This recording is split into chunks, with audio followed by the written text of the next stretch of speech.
طیب نام کے حوالے سے بہت سارے لوگ سوال کرتے ہیں کہ طیب نام رکھنا درست ہے یا نہیں، اور اس کا کیا معنی ہے؟ تو طیب نام رکھنا بالکل درست ہے۔ حضور علیہ الصلاۃ والسلام کے مبارک پاکیزہ ناموں میں سے یہ ایک شاندار نام ہے، اور اس کا معنی ہے پاکیزہ یا پاک۔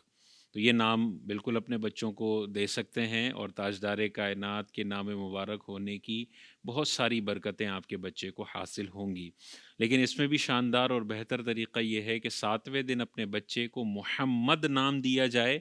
تاکہ محمد نام کی جو بے شمار فضیلتیں ہیں وہ بچے کو حاصل ہو جائیں، اور پھر آپ کہیں کہ محمد نام ہر ایک کا ہوگا تو پکارنے میں مسئلہ ہوگا، اور محمد نام کا وہ ادب میں نہیں رکھ سکوں گا جو اس کا ادب رکھنے کا حق ہے، تو لہٰذا میں پکارنے کے لیے اس کو طیب کا نام دیتا ہوں، محمد طیب۔ تو محمد کی بھی بے شمار برکتیں حاصل ہوں گی، اور طیب بھی حضور علیہ الصلاۃ والسلام کا نام مبارک ہے، تو اس کی بھی بے شمار برکتیں آپ کے بچے کو ضرور حاصل ہوں۔